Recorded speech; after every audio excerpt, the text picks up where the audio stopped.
Oi, gente, eu tô aqui de volta, dessa vez porque chegou uma das minhas épocas favoritas de leitura do ano, que é outubro. Em outubro eu entro 100% no clima de Halloween, e é por isso que eu separei um meio que TBR, que a gente chama, que é tipo To Be Read. São os livros que eu pretendo ler no mês de outubro e ir comentando ao longo do mês com vocês. Então, por ser mês de Halloween, são todas leituras bem misteriosas e atmosféricas e assustadoras e tal, bem para o aquecimento até o dia 31. E aí eu vou falar dos livros com vocês, porque mesmo que eu não chegue a completar a lista até o final do mês, ou eu mude de ideia e troque algum desses livros, eu acho que são indicações legais e que vocês podem já adotar e já ir atrás pra ler comigo e a gente entrar no clima do Halloween. O primeiro livro que eu pretendo ler em outubro é Rebecca, de Daphne du Maurier. É considerado um dos mais clássicos livros de horror, principalmente estrelando uma mulher. Ele parece uma vibe meio Jane Eyre. A personagem principal se casa com um cara muito rico e muito frio e tipo, distante e tal. E ela passa a viver basicamente sozinha nessa casa, com os criados, né? Mas tipo, sem o cara o tempo todo.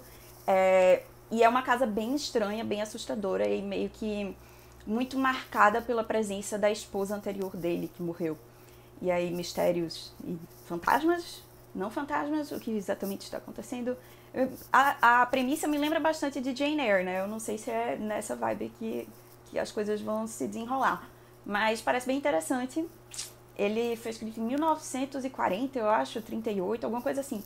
E continua bem moderno, aparentemente. Todo mundo considera um dos clássicos de horror e terror psicológico e tal.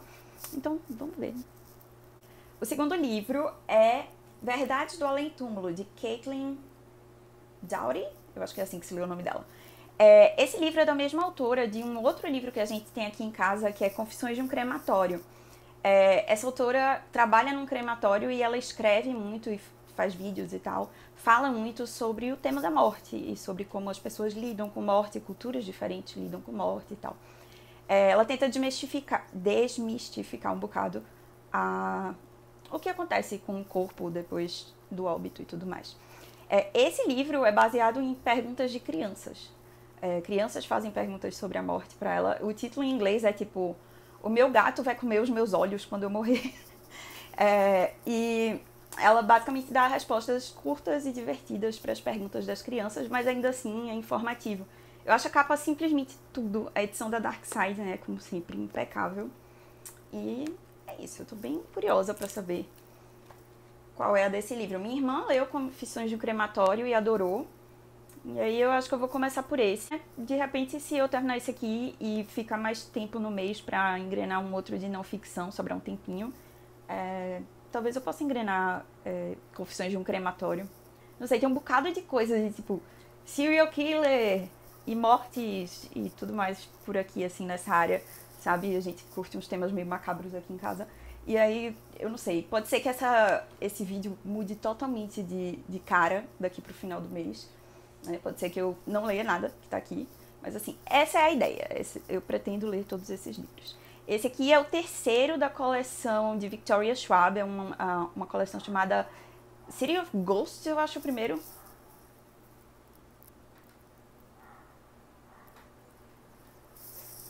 City of Ghosts é o nome do primeiro. E ele segue uma menina que é filha de um historiador.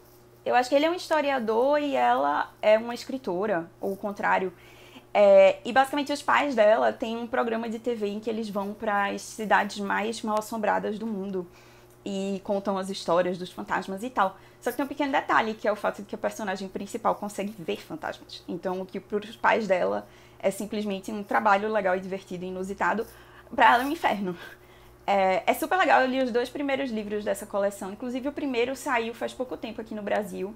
Eu acredito que ele seja Cidade dos Fantasmas ou algo assim, mas se você procurar por Victoria Schwab, a autora, que é a mesma autora de Um Tom Mais Escuro de Magia, você deve encontrar esses livros. É super divertido, é sempre bem, assim, impressionantemente assustador para livros que são mais voltados para um público mais novo, né?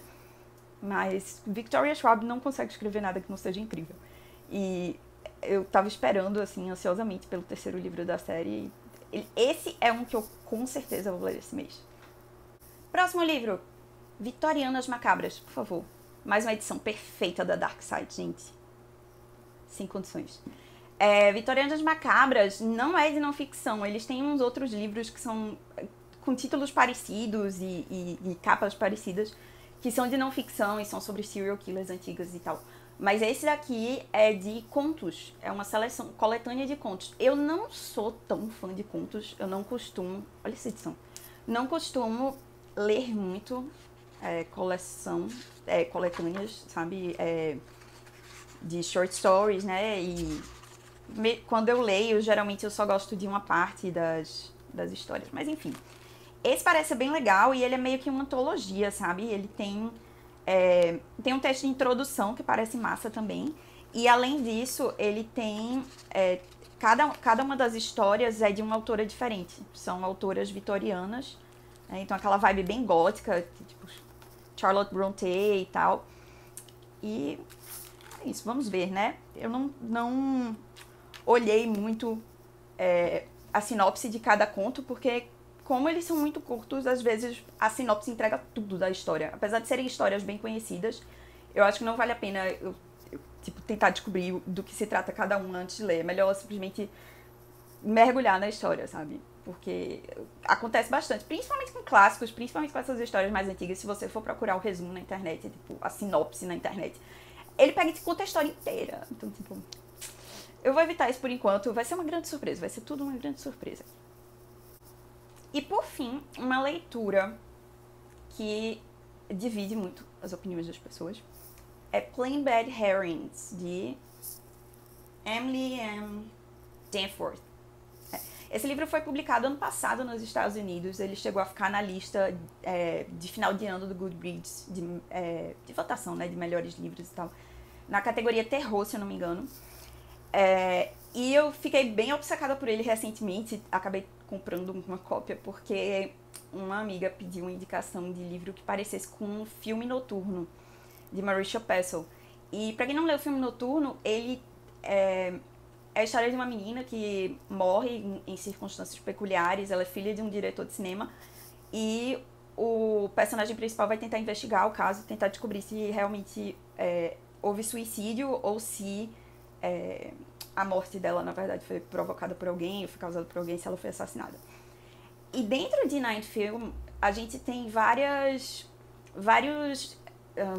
como eu posso dizer, várias páginas que são materiais diferentes de um livro padrão. Então você tem um recorte de jornal, seguido por uma entrevista, e aí vem um capítulo da história, depois vem tipo, um trecho descrevendo o roteiro do filme do pai da menina, sabe? Coisas assim.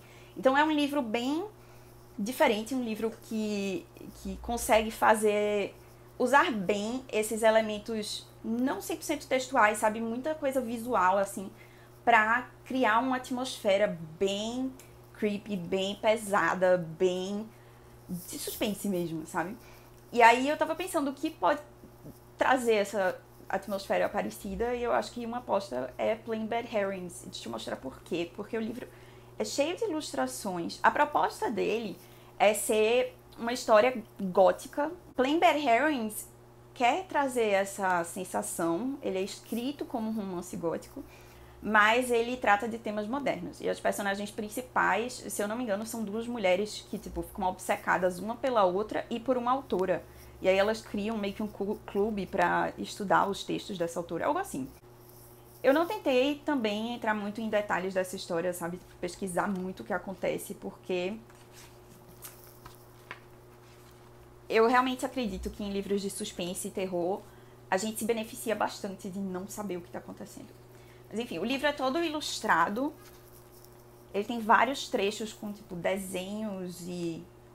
sabe, ele brinca um pouco com esse formato do livro de terror. Ele não é 100%... Agora que eu tô procurando, obviamente, eu não encontro uma ilustração pra mostrar, né?